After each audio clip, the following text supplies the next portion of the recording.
بسم اللہ الرحمن الرحیم. السلام علیکم 3 class. How are you all? It's 15 September today. Please open your book of Karwan Urdu, page number 78. ایک کہانی دی ہوئی ہے ٹڈے میاں کی پٹائی. اس کی ریڈنگ کر لیتے ہیں پہلے, پھر اس کی ایکسرسائز سالو کرتے ہیں. نا اسٹارٹ ریڈنگ. سردیاں قریب تھیں. چونٹیاں دوڑ دوڑ کر اناج کے دانے, روٹی کے ٹکڑے اور کھانے کی دوسری چیزیں اپنے بلوں میں ذخیرہ کر رہی تھیں, یعنی اکٹھی کر رہی تھیں چیزیں, کھانے پینے کی اشیاء. دوسری طرف شہد کی مکھیاں بھی صبح سے شام تک پھولوں سے رس اکٹھا کرتی نظر آتیں. غرض کے تمام کیڑے سردی سے بچنے کے بندوبست میں لگے ہوئے تھے. بس ایک ٹڈے میاں تھے جو کہ اپنا وقت یوں ہی گنواتے. تمام کیڑے ان سے کہتے کہ یوں وقت ضائع نہ کریں, مگر وہ کسی بات کی پرواہ نہ کرتے. اپنا سارا وقت گپے لگانے میں گزار دیتے. درختوں کے پتے جھڑنے لگے, وقت گزرتا رہا اور موسم بھی وقت کے ساتھ بدلتا رہا. آہستہ آہستہ برف گرنے لگی.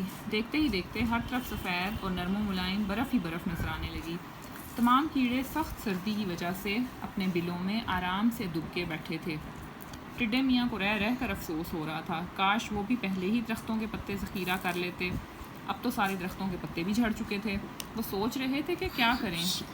پھر انہیں ایک ترکیب سوجی. وہ اٹھے اور اپنے بورے میں سے ایک بے ہوش کرنے والا اسپرے ڈھونڈنے لگے.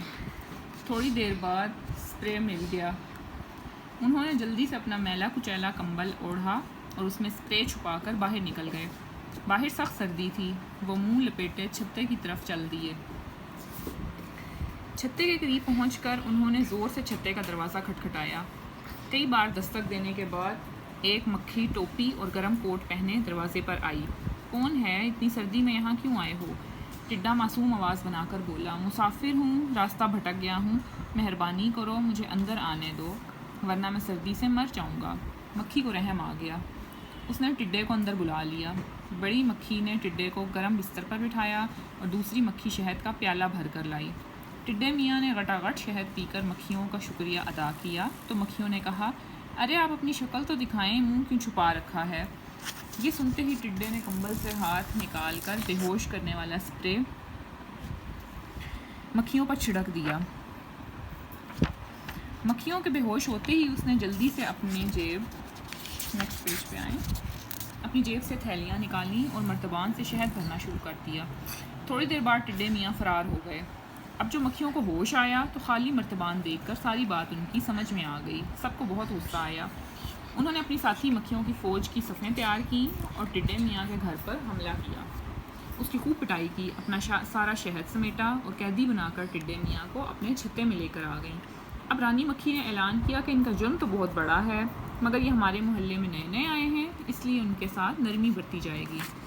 سردیاں ختم ہونے کے بعد جب تمام مکھیاں شہد جمع کریں گی, ٹڈے میاں رس کی ساری بالٹیاں چھتے تک پہنچائیں گے. اس کے علاوہ چھتے کی صفائی بھی کیا کریں گے, اور اگر انہوں نے بھاگنے کی کوشش کی تو تمام سپاہی مکھیوں کو اجازت ہے کہ انہیں جتنا زور سے کاٹنا چاہیں کاٹ سکتی ہیں. تمام مکھیوں نے رانی مکھی زندہ باد کا نعرہ لگایا. ٹڈے میاں شرمندہ کھڑے سوچ رہے تھے کہ برے کام کا انجام برا ہوتا ہے. ٹھیک ہو گیا. ریڈنگ اس کی کر لی ہے. اس کی ایکسرسائز سالو کر لیتے ہیں. یہاں پر آپ لوگ ڈیٹ اور ڈے مینشن کر دیں. 15 ستمبر 2020 دن منگل, اور یہ ایکسرسائز سالو کر لیں. پہلا سوال دیکھیں. کہانی کا کوئی اور نام تجویز کیجیے. آپ لوگ لکھ لیں لاپرواہی کی سزا. ٹڈے نے لاپرواہی برتی تھی نا, تو پھر اس کو سزا ملی. دوسرا سوال ہے, اگر آپ رانی مکھی کی جگہ ہوتے تو کیا فیصلہ کرتے؟ یہ سوال آپ لوگ خود کریں گے. تیسرا سوال ہے, آپ نے اس کہانی سے کیا سبق حاصل کیا؟ تحریر کیجیے. اس کا جواب آپ لکھ لیں. یہ آپ نے کام کاروان اردو کی بک پر ہی کرنا ہے, ٹھیک ہے؟ یہ سوال آپ نے اپنی نوٹ بکس پہ نہیں کرنے ہیں, نیٹ کاپیز پہ نہیں کرنے, کاروان اردو کی کتاب پہ کرنی ہے. اس کا جواب لکھیں. ہر کام اپنے وقت پر کرنا چاہیے تاکہ بعد میں پریشانی نہ اٹھانی پڑے. Next question, that is question number 2 از ارکان ملا کر لفظ بنائیں. پہلا دیکھیں, انہوں نے دو حروف دیے ہوئے ہیں اور ان دونوں حروف کو اکٹھا کر کے آپ نے ایک لفظ بنانا ہے, ٹھیک ہے؟